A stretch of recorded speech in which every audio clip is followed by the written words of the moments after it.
নিজ বাড়ির সামনের মাদ্রাসা শিক্ষক ও অভিভাবকদের মারপিটের অভিযোগে যশোর ৪ আসনের সংসদ সদস্য ও জেলা জামায়াতের আমির অধ্যাপক গোলাম রসুলের যশোর বাসভবনে হামলা ও ঘেরাও করে বিক্ষুব্ধ জনতা। মঙ্গলবার সকাল ১১টার দিকে এ ঘটনা ঘটে।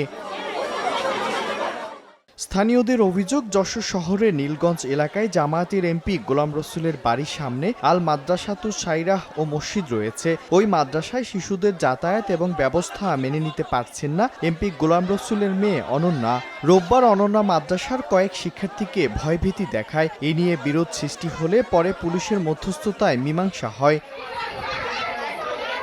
মঙ্গলবার সকালে এমপি গোলাম রসুল ও তার মেয়ে অনন্যা মাদ্রাসায় গিয়ে শিক্ষক ও অভিভাবকদের সঙ্গে বিরোধে জড়িয়ে পড়ে। এ সময় রেক্সোনা নামে এক নারীর মাথা ফাটিয়ে দেয় অনন্যা। একই সঙ্গে নাসির উদ্দিন নামে এক অভিভাবকের ওপর চড়াও হন তিনি। তার সাইকেলটিও ফেলে দেওয়া হয়। এ ঘটনা কেন্দ্র করে এলাকাবাসী বিক্ষুব্ধ হয়ে এমপির বাসভবনে হামলা চালায়। উপায়ন্ত না দেখে এমপি ও তার মেয়ে নিজেদের রক্ষায় গেট বন্ধ করে অবরুদ্ধ করেন। বিক্ষোভকারীদের দাবি, সংশ্লিষ্ট মাদ্রাসাটি বন্ধ করে দেওয়ার হুমকি দেওয়া হয়েছে, যা স্থানীয়দের মধ্যে ক্ষোভের সৃষ্টি হয়েছে। এ ঘটনায় সুষ্ঠু তদন্ত এবং অভিযুক্তদের বিরুদ্ধে প্রয়োজনীয় আইনগত ব্যবস্থা গ্রহণের দাবি জানান তারা। All time Roma. Taste it, love it. অফিসে ঢুকে হুজুরদের মারছে, আমাদের এই যে গার্জিয়ানদের মেরে মাথা ফাটাইছে।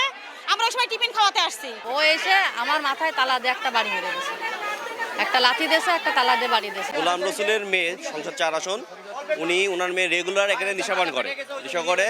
এখানে মাদ্রাসার সামনে বাচ্চাদের রেগুলার যারা যাতায়াত করে ওদের ভয়ভীতি দেখায়, অনেক সময় মারধর করে।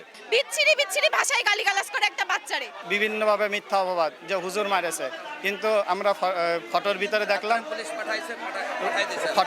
দেখলাম যে হুজুর মারিনি। খবর পেয়ে ঘটনাস্থলে গিয়ে পরিস্থিতি নিয়ন্ত্রণের চেষ্টা করে পুলিশ। অভিযোগ পেলে আইনগত ব্যবস্থা নেওয়া হবে। আমরা লোকজনদেরকে বুঝিয়েছি এবং অতি দ্রুত এই বিষয়টা মীমাংসিত হবে আমরা আশা করছি। আমরা যদি কোনো কমপ্লেইন পাই, আইনগত ব্যবস্থা যা নেওয়ার আমরা সেটা নেব।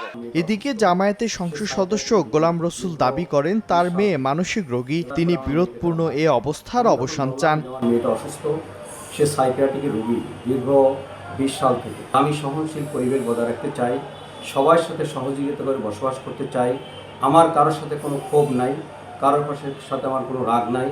2023 সালে যশোর শহরের নীলগঞ্জ এলাকায় আল মাদ্রাসাতুস সাইরাহ মাদ্রাসা প্রতিষ্ঠা করা হয়। বর্তমানে 90 জন শিশু শিক্ষার্থী রয়েছে।